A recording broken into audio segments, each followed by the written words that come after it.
In the chilling depths of Prague, amidst cobblestone streets and Gothic spires, Franz Kafka wrote a story that would shake the world. A story of a man trapped in a labyrinth of justice, where rules are made to be broken, trials are held in secret, and judgment is inescapable. Someone must have been telling lies about Josef K, for without having done anything wrong, he was arrested one morning. Imagine waking up in your apartment, just like any other day, only to find two men in dark suits waiting to arrest you. They won't tell you what you did wrong. There is no warrant, no explanation, no trial date, no clarity, only the looming weight of a system that's everywhere and nowhere. This is the trial, a terrifying psychological masterpiece that feels more relevant today than ever before. Welcome to the mind of Franz Kafka, where reality twists, justice vanishes, and anxiety takes center stage. The story begins on a seemingly ordinary day. Josef K, a respectable chief clerk in a bank, is going about his daily routine when suddenly two men in dark suits arrive at his lodging to arrest him. But there is a twist. He's told he can continue with his life, but must await the court summons. Just one problem, though. No one knows anything. Josef has no idea what he has allegedly done wrong, and no one will tell him. All he knows is that he's supposed to be working on an important report for the bank, but instead finds himself swept up in a whirlwind of bewilderment. As days turn into weeks, Josef lives in a state of suspended animation. He goes to work, interacts with friends, and even enjoys a casual fling with a woman named Lenny, all while living under the sword of Damocles. Now, you'd think this absurd situation would drive anyone insane. And well, it does. But it also motivates him to get answers. So he decides to visit the apartment where he was arrested, hoping to find a clue there. But what he discovers is a decrepit set of rooms with a disheveled apartment at the top floor, a place so poorly kept that it seems deliberately neglected. Inside the dingy apartment, Josef meets a timid man who claims to be the caretaker. The caretaker, upon learning about Josef's purpose for visiting, directs him to the landlady, who supposedly knows more. However, the landlady refuses to divulge any information, leaving Josef feeling humiliated and defeated. On the verge of losing hope, Josef stumbles upon a lawyer named Hold. Unlike the stoic and indifferent faces he's encountered thus far, Hold appears hopeful and confident that he can help navigate the murky waters of the law. But as time passes, Josef realizes that Hall is more concerned with stalling for time and safeguarding his own interests rather than genuinely advocating for Joseph S. rights. Josef finds himself trapped in a labyrinth of legal jargon and endless delays, each one chipping away at his sanity. After hitting a wall with the lawyer, he visits a painter named Titorelli, who had mentioned knowing someone who could expedite the trial process. But Titorelli reveals that the best outcome he can offer is for Josef to avoid the firing squad, implying that death is inevitable. This news sends Josef reeling, desperate to understand the gravity of his situation. Now seeking solace, he turns to a priest named Frolik, who advises him to surrender to the situation and accept whatever punishment awaits him. But Frolik's words, intended as guidance, only add to Josef's confusion and despair. And so Josef grapples with existential dread, wondering why he's been singled out, what he possibly could have done to deserve this fate. Then one day, after months of uncertainty, he receives a cryptic message summoning him to the courthouse. Finally, some progress. As Josef journeys to the courthouse, he witnesses the bizarre spectacle of two women passionately embracing before parting ways. Intrigued, he follows them, hoping it might lead him to some answers. This unexpected turn of events leads him to a rundown building with numerous tenants, suggesting that the courtroom he seeks isn't the only one operating in secrecy.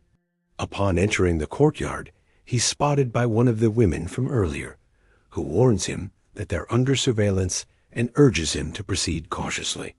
Later, in an abandoned room within the building, Josef encounters the same two women again. They reveal that the building houses multiple courts operating simultaneously and independently. And one of the women, Franziska, disappears. The other, Lenny, recognizes Josef and informs him that he'll soon receive a visit from the investigating judge. Meanwhile, Josef K's Aunt Julia writes to him, expressing her concern and demanding answers. However, her letter reaches the wrong recipient, causing the bank director to assume she's complaining about Josef's tardiness in completing his report. Soon after, the investigating judge arrives at Josef's workplace, interrupting a meeting with the stern bank director. Josef is led away, but not before catching the eye of a colleague named Baines, who remarks about how different life would be if everyone received fair treatment under the law. Once in the company of the investigating judge, Josef is taken to a secluded country house where the judge grills him about his actions. But Josef maintains his innocence and questions the legitimacy of the accusations against him. Despite Josef's pleas for a proper trial, the investigating judge remains unmoved, stating that the proceedings have already begun and he's merely a minor player in a larger game. And here's the kicker. The judge says that if Josef wants to stop the investigation, all he has to do is admit his guilt. But admitting guilt when you're innocent is just as absurd as the situation itself. After the sobering encounter, Josef returns home, more determined than ever to uncover the truth behind his arrest. He visits his Aunt Julia, who reveals that she hasn't been corresponding with him at all, casting doubt on whether anyone in his life truly cares about his fate. Feeling betrayed and utterly alone, Josef decides to confront his lawyer directly, demanding a resolution to the case. However, the lawyer continues to stall, revealing that the most lenient outcome he can hope for is a suspended sentence. At this point, Josef is fed up with the endless delays and decides to take matters into his own hands, breaking away from his lawyer's guidance and venturing into the city on his own. In the bustling marketplace, Josef spots one of the women he's encountered before, but before he can approach her, she disappears into the crowd. Now, despite the chaos and noise around him, he feels inexplicably drawn to a quiet cathedral. Inside, he sits down, overcome with emotion, realizing the absurdity of his situation. At that moment, he hears a voice calling his name, leading him to a group of believers. One man in particular, Block, stands out, offering Josef both comfort and suspicion. After a brief respite at the church, Josef receives another summons to the courthouse. But unlike previous times, he remembers to bring his lunch. Once there, he navigates the maze-like corridors until he reaches a courtroom filled with spectators. Suddenly, the mysterious magistrate from earlier appears, issuing a warning to those who dare observe the trial. Finally, Josef is called in, and the trial begins. The magistrate speaks in riddles, and Josef struggles to understand the nature of his accusations. Despite trying to defend himself, his words fail to resonate with the uninterested court. Throughout the proceedings, Josef notices unusual activities outside the courtroom, including a child chasing a cat and a woman with a broken leg. These distractions seem to amuse the spectators more than the serious charges against Josef. In a bizarre turn of events, the magistrate asks the assembled lawyers to guess Josef's crime. Each lawyer offers a different and increasingly absurd suggestion, highlighting the arbitrary nature of the charges against him. Amidst the confusion, Josef glances at the clock, realizing that over 3 hours have passed since the trial began. To his surprise, the magistrate announces a recess due to lack of evidence. Josef leaves the courtroom to find the woman with the broken leg, hoping to discover her identity. But when he returns to the courtroom, he's surprised to see the same judge who visited his workplace. The judge, along with several others, approaches Josef, and one of the lawyers, Kaminer, accuses Josef of not understanding the severity of his situation. According to Kaminer, Josef has committed a crime against the state, and the only way to escape punishment is to confess. Despite his efforts to defend himself, Joseph finds no support in the court. Even the assembled priests seem more interested in theological debates than his plight. As the tension mounts, one of the priests interrupts Joseph, declaring that God will decide his fate. With his hopes dwindling, Joseph remembers the cathedral block and decides to visit him once again. But much to his disappointment, Block has disappeared.